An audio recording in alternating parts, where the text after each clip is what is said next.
Bien sabés que nosotros como institución lo que hacemos es marcar, digamos, en cuanto a lo producido, que es en cuanto a superficie y precisamente producción. Yo valoro lo que has hecho en cuanto a la última edición, en poner esos números, más picante en el hecho de decir lo que representa el sector.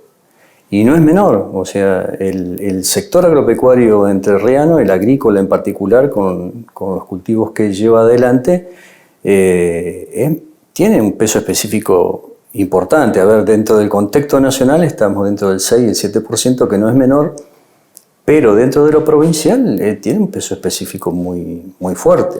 A ver, esa cifra estábamos hablando de 1.500 millones de dólares, 150.000 millones de pesos, es importante. Y todo lo que genera ese volumen de dinero al sector, pero sobre todo a la economía de la región, a la economía de la provincia de Entre Ríos. Y el sector agropecuario en particular, con ese volumen, lo único que hace es generar cada vez más trabajo y más crecimiento. Que pasa por ahí. El sector agropecuario, vos lo conocés muy bien, el agrícola en particular, siempre está reinvirtiendo. Y su reinversión es precisamente en la tecnología, no solamente de maquinaria, sino en la propia tecnología que se está generando a través de la Hastech, por ejemplo, y en los soportes que tiene, porque hoy el productor no es que lo envía al grano al puerto solamente, sino que hace toda una ingeniería económica y financiera, porque tiene herramientas para hacerlo. A ver, un Malva-Rófega a través de una generación, digamos, de un posicionamiento de su grano, de una comercialización a futuro. Y es una moneda de cambio porque también en sus insumos lo adquiere de esa manera. Así que este sector está llamado a ser lo que es y a un crecimiento importante. Creo que falta por ahí un mayor desarrollo en lo agroindustrial, que gran parte sobre todo de lo que es maíz en particular, se queda en nuestra provincia, para generar precisamente esto que es fuerte también, como es la producción avícola y porcino, ¿no? Y lo que hace a carne de vacuna en los feedlots y tambo, obvio. Ver los números con perspectiva, no solamente lo que es la última campaña, sino lo que han sido los últimos 5 o 10 años, también muestran que el productor, cuando tiene condiciones, empieza a trabajar con los productos, con los granos que necesita cada campo. Y en estos últimos 5 años se ha visto claramente cómo el maíz o el sorgo comenzaron a ocupar muchísimo más lugar de lo que fue del año 2000, 2002 hasta el 2015, una sojización constante que tenía la provincia de Entre Ríos. Y eso es cuando hay una previsibilidad en el sector, en cualquier sector, pero en este en particular, refleja eso. O sea, a nadie en su momento le gustó hacer soja.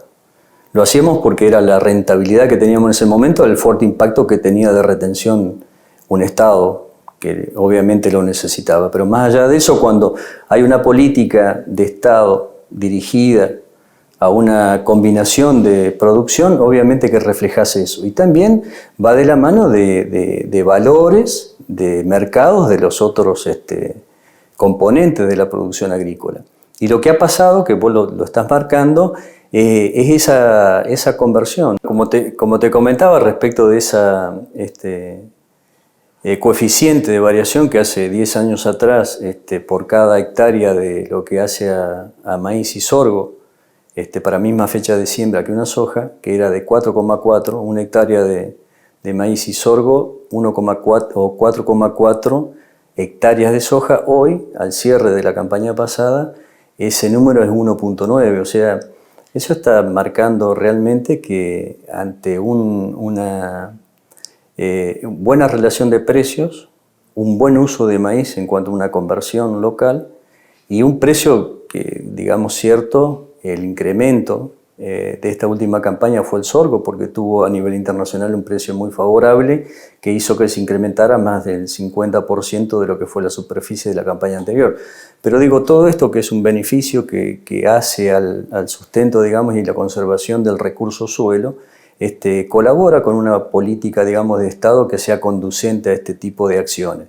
Y me permito un espacio para lo público, porque está propiciando, y la verdad que nosotros como institución, junto con otras instituciones, de fomentar, digamos, una superficie cada vez mayor de un cultivo de maíz. Precisamente para que quede esto que veníamos hablando anteriormente, gran parte de ese recurso en la propia producción, industrialización y digamos, uso para las otras actividades de conversión, tanto sea para lo que es avícola, porcino y ganadero, ¿no?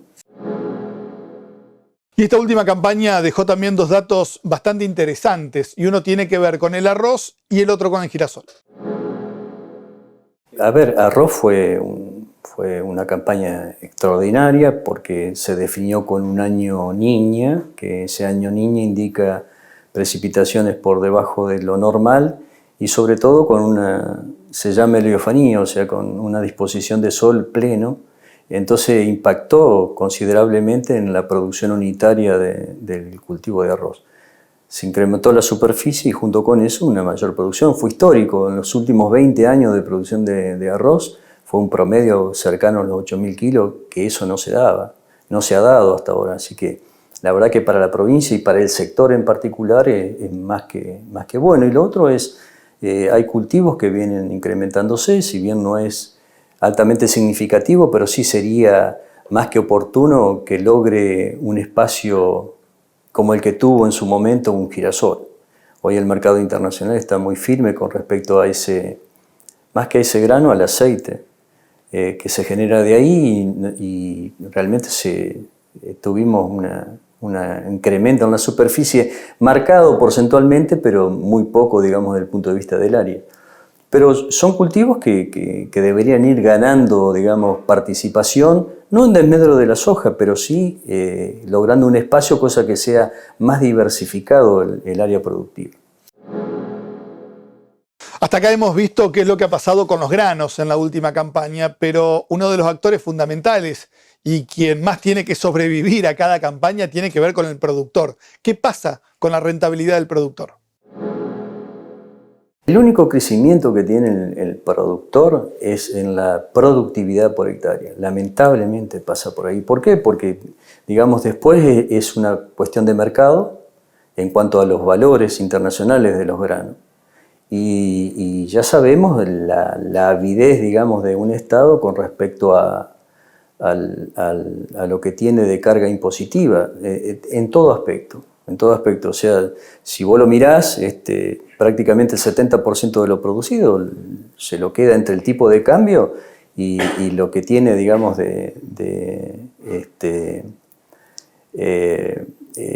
sectores de exportación, se queda con ese mercado y a partir de ahí tenés que descontar absolutamente todos los otros impuestos, ¿sí? Bienes personales, ganancias, los mismos tasas internas. O sea que el productor, uno lo ve en los precios unitarios por hectárea con un volumen de dinero considerable, pero realmente lo que se lleva para capitalizar es muy poco. Y no tiene muchas herramientas más de eso, que el diferencial que puede lograr es meramente por productividad por hectárea, más que otro tipo de ingeniería. El otro tipo de ingeniería es precisamente para dejar de perder, como puede ser un seguro multirriesgo, como puede ser asegurar, digamos, un precio internacional a través de una cobertura. Pero no tiene mucha más herramienta que esa, ¿no? Hay un aspecto en particular que es inmanejable. ¿Con respecto a qué? Hay gran parte del costo que lo tiene que asumir de entregar su propio grano para cubrir esa necesidad. Y lo otro sería reconvertirlo. Y para eso tiene que tener una política clara. O decir, bueno, me pongo a generar maíz en particular. Debería ser alguna asociación con alguien en particular que lo esté necesitando para capitalizar ese grano, para que no se vaya al mercado exportador, sino que quede en el mercado interno y pueda negociarlo mejor. Pasa algo de eso, pero después pensar que el productor medio pueda llegar a darle un giro relevante a ese propio producido, la verdad que es muy poco. Hay y están ofrecidas y no está generalizada, pero se entienden y, digamos, lo hacen, pero no en demasía. Solamente para cubrir sus costos productivos, pero eso es asegurar de no perder más de lo que pueden llegar a perder, pero no es que puedan tener un diferencial importante con respecto a tratar de tener ese tipo de herramienta para lograr una mejor posición. La verdad que pasa por tratar de asegurarse de que su costo de producción sea un poco más estable. Y darle un poquito de previsibilidad, algo más al negocio. Exacto, pasa por ahí. Herramientas hay muchísimas, la verdad que hay muchísimas, está al alcance de todo productor y lo tiene, porque hoy el sector acopio, cooperativa, también se lo brinda en ese sentido. No es que lo desconozca, está muy abierto y es pasible de que lo adquiera, pero no le va a cambiar mucho la ecuación. La ecuación cambia cuando un Estado no se pone tan inquisidor con respecto a sus ingresos. Nosotros vemos que el crecimiento hoy del sector agrícola y agropecuario pasa por lo industrial, por la agroindustria, y veo que el desarrollo lo están teniendo ese tipo de empresas. Hoy las empresas están creciendo en una unidad de negocio, no salen solamente a comprar el grano, salen a producirlo también y a hacer más eficiente su cadena de elaboración en la producción de su carne, de su huevo, lo que sea, pero esa conversión ya no lo hace el productor propietario del campo porque ya no tiene ni siquiera la herramienta. Hoy las empresas agropecuarias es otra unidad. Ha crecido, digamos, exponencialmente la cantidad de gente que se dedica, mejor dicho, la misma cantidad de personas o de empresas que van por mayor superficie productiva. Y ahí es donde el productor está en peligro si no entiende estas situaciones. Es que ha pasado eso, digamos, ya fue el propietario del inmueble, ya se dio cuenta por dónde pasa, o sea, ya no lo genera él, sino que tiene una renta de su campo, de estos emprendimientos, precisamente de estas empresas, que está perfecto, está bien, porque a ver, estas empresas entienden también a su vez que no es solamente el propio producido de ese establecimiento o de ese lote en particular, sino que tiene que darles sostenibilidad a la producción. Entonces ahí viene todo un andamiaje de producción con rotación. Entonces eso se vuelve virtuoso, porque no solamente es la alternancia de cultivos, de esta rotación y este coeficiente que hablábamos anteriormente de 4,4 a 1,9, sino que es una mejor fertilización, una mejor conservación a través de la sistematización. O sea, se está trabajando más en una sostenibilidad de lo que es el recurso, no solamente el recurso suelo, sino todo el ecosistema productivo agrícola. A veces no se tiene dimensión de lo que significa un año bueno en agricultura para la provincia de Entre Ríos o un año malo, pero esto no se tiene dimensión en las ciudades más importantes de la provincia, como puede ser Paraná, Concordia o Gualeguaychú, Concepción del Uruguay. Ahora, en el resto de la provincia e incluso en esas 4 ciudades, cuando el sector agrícola deja una buena producción económica, buena rentabilidad, inmediatamente se ve la dinamización que produce el campo. El sector agropecuario y agrícola en particular derrama por donde circula y evidentemente nuestro interior es muy rico en eso y por supuesto que en pueblo, poblado, colonia donde se está produciendo, vos tenés que ir al taller a reparar una cubierta, tenés que ir a comprar algo en particular y eso tiene todo un movimiento económico, pero más que sustentable, digamos, para esa región. Y ni hablar cuando a nuestra provincia le llegue en algún momento una conversión de nuestros propios caminos rurales, ¿no?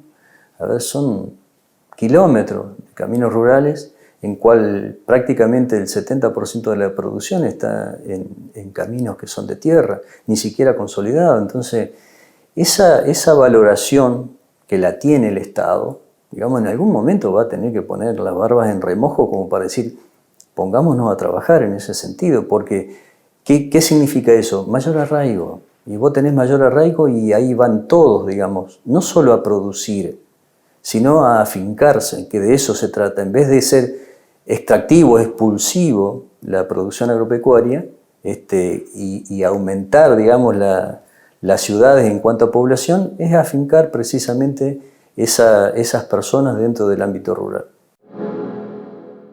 Ahora, ¿qué se siente desde el sector agropecuario cuando uno ve que está aportando tanto a una provincia, que genera y deja tanto en impuestos y no tiene caminos para poder sacar esa producción o no tiene conectividad para poder hablar por teléfono en el medio de campo?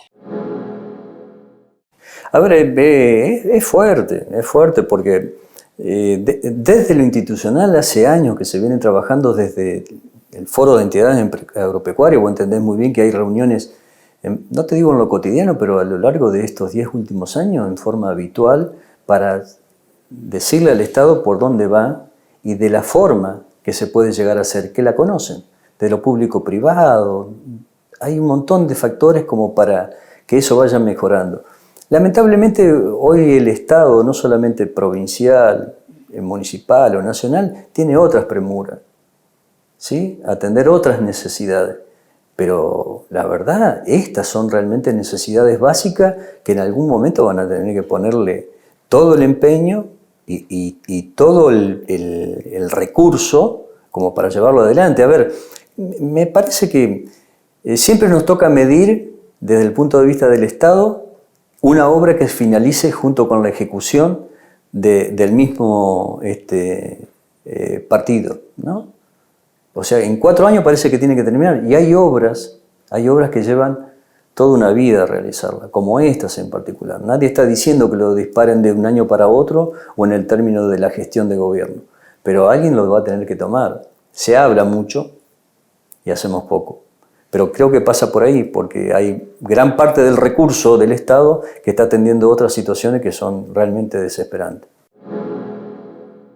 Y ahora pensemos en la campaña que ha comenzado el 1 de mayo, donde el trigo prácticamente ya está sembrado y a mismos niveles que el año pasado, o sea, en muy buenos niveles para la provincia de Entre Ríos. ¿Qué pasa y qué espera el productor en esta nueva campaña? El espejo es lo que vimos en la campaña pasada. Hoy casualmente tenemos una reunión, digamos, de webinar para ver el aspecto climático, cómo se va a definir la campaña en lo climático, ¿no? Eso despierta, digamos, interés e inquietud en el sector agropecuario porque quiere saber dónde está parado. Más o menos se sabe por dónde va la línea, por dónde va a ir la línea, digamos, climática, y lo que estamos viendo es esta inicial siembra de trigo que prácticamente está finalizada y lleva una superficie similar a lo que fue la campaña pasada. Como los precios internacionales y locales siguen firmes de todos los cultivos, ¿sí? De todos los granos, nos hace ver y proyectar de que la provincia vamos a estar prácticamente en todos los cultivos en la misma superficie de lo que fue la campaña pasada. 500 y pico de mil, 523, 550.000 hectáreas más o menos, todavía eso no está cerrado de lo que es trigo. Y esperemos que siga el crecimiento de lo que es maíz y sorgo en ese sentido, ¿no?